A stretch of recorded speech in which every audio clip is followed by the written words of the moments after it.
Hello friends, आज हम लोग कक्षा 10वीं का 8.1 का 2 नंबर क्वेश्चन सॉल्व करने जा रहे हैं। ठीक है, देखते हैं क्या कह रहा है।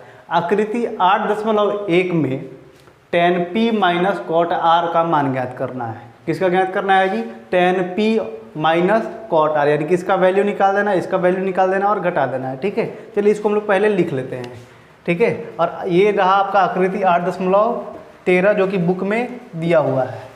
चलिए, ये आपका tan p minus cot r। लेकिन एक चीज़ और देखते हैं दोस्त, ग्राफ में जो है ये लंब का मान तो दिया है, कर्ण का भी मान दिया है। किसका किसका मान दिया है जी? लंब का मान दिया है और कर्ण का मान दिया है, लेकिन आधार का वैल्यू जो है ना, मान नहीं दिया है। तो हमने क्या बोला, जब भी इस तरह का कंडीशन आता है तो हम लोग पाइथागोरस प्रमेय की सहायता से इसको हम लोग क्या करते हैं जी? सॉल्व कर लेते हैं। पाइथागोरस प्रमेय क्या है जी?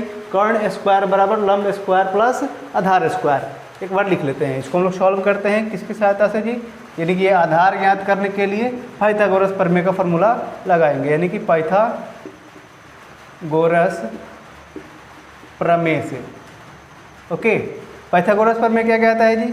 यानी कि कर्ण का स्क्वायर बराबर लंब का स्क्वायर प्लस आधार का स्क्वायर। मान हम लोग पुट करते हैं इसमें। कर्ण का मान कितना दिया है जी? 13 का स्क्वायर हो जाएगा, बराबर है तो बराबर। लंब कितना दिया है जी? 12 का स्क्वायर हो जाएगा, प्लस आधार नहीं दिया है तो आधार यानी कि ये हो जाएगा आपका QR का स्क्वायर। ओके, इसको हम लोग सॉल्व करते हैं, यानी कि 13 का जब हम स्क्वायर करेंगे, यानी कि 13 में 13 से गुणा करेंगे तो ये हो जाएगा 169 इज इक्वल टू 12 का करेंगे तो यानी कि 144। आप करके देख सकते हैं। ओके, फिर ये प्लस का QR स्क्वायर।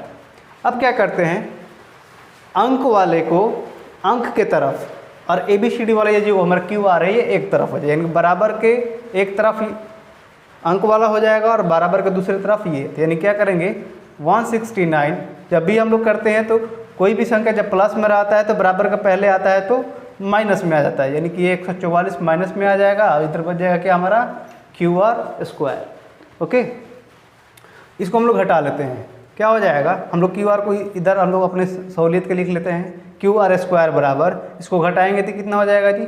यानी कि 25। ओके, अब क्या करते हैं, स्क्वायर को एक पक्ष से दूसरे पक्ष में भेजते हैं।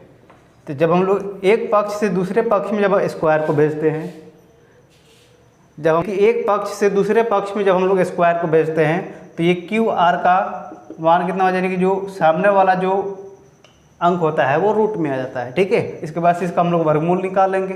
QR का वर्गमूल यानी 25 का वर्गमूल हो जाएगा आपका 5, यानी कि QR का मान कितना आ गया जी? 5 सेंटीमीटर। ओके, आप इसको नोट कर लीजिए। बाकी हम लोग इस क्वेश्चन को सॉल्व करते हैं अभी। देखिए फटाफट कैसे। आधार का मान कितना आ गया जी? 5 सेंटीमीटर। अब इसके अनुसार हम लोग tan p का और cot r का मान ज्ञात करेंगे। ठीक है, तो हम जानते हैं tan थीटा का मान क्या होता है जी? लंब बटे आधार, और cot का क्या होता है जी? आधार बटे लंब। अब इसके अनुसार हम लोग क्या करेंगे जी? इसका मान हम लोग पुट करेंगे। तो tan का पहले फार्मूला लिख लीजिए, क्या होता है? लंब बटे आधार।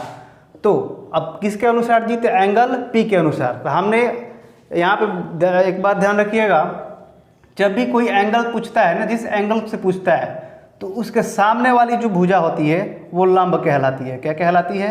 लंब कहलाती है। अगर R पूछ दे तो इसके सामने वाली भुजा क्या कहलाएगी? यानी कि ये वाला लंब कहलाएगी। ठीक है, यानी कि इतना हमें ध्यान रखना है कि एंगल के सामने वाली भुजा लंब कहलाती है।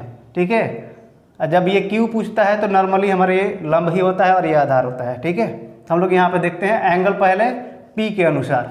तो लंब हमारा कौन सा हो जाएगा? ये हो जाएगा इसके सामने वाली भुजा, और ये हो जाएगी आपका आधार।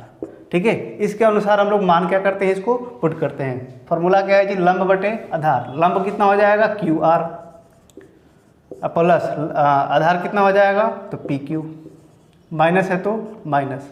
अब क्या देखते हैं जी? कॉट का फॉर्मूला क्या होता है? आधार बटे लंब, यानी कि जस्ट इसका उल्टा। ठीक है, लेकिन इसको हम लोग किसके अनुसार देखना है जी? R के अनुसार देखना है। तो लंब हमारा कौन हो जाएगा? यानी कि ये 12, ये हो जाएगा लंब किसके अनुसार? R के अनुसार, और ये हो जाएगा आपका आधार। ठीक है, पुट करते हैं हम लोग मान। कॉट का फॉर्मूला क्या होता है? आधार बटे लंब। तो आधार कितना है जी?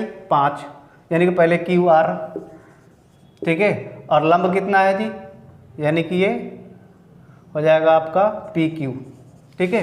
अब मान पुटअप कर देंगे, क्यू आर का मान 5, तो 5, उसके बाद से क्या कह रहा है पी क्यू, तो पी क्यू हमारा 12 माइनस क्यू आर 5 और पी क्यू 12। आप देख सकते हैं, ग्राफ से मिला लीजिएगा, ठीक है। अब इसके बाद से यहाँ पे देखिए बट्टा का घटाव बन गया है। अब इसको नॉर्मल हम लोग बट्टा का घटाव बना लेंगे, माइनस है तो माइनस, जब ये सेम टू सेम रहता है तो हम लोग बाकी की चीज़ें बाकी सेम लिख करके इसको घटा लेंगे, हो जाए आपका 0/12, कट के हमारा कितना हो जाएगा = 0 आंसर, यानी कि क्वेश्चन नंबर 2 सॉल्व। ओके, धन्यवाद।